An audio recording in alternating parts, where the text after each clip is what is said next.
Welcome community, install Python again, but today using the install manager and it's very quite functional tool. Install Python, for example here, Python, and you have here this install manager, and this is quite easy tool.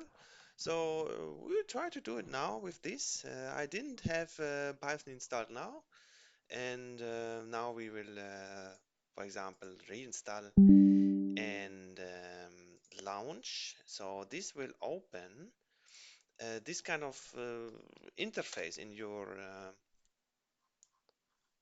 Is there something missing? Yes, those two are still missing. Those two, your online help.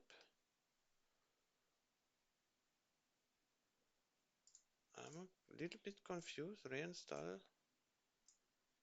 So we can just try to put cmd Python minus version, and then we have it. So this is the installing Python, and has been a pleasure for me. Thank you for watching. It can be quite confusing sometimes, but you know you have to get deal with it. So thank you very much. Bye.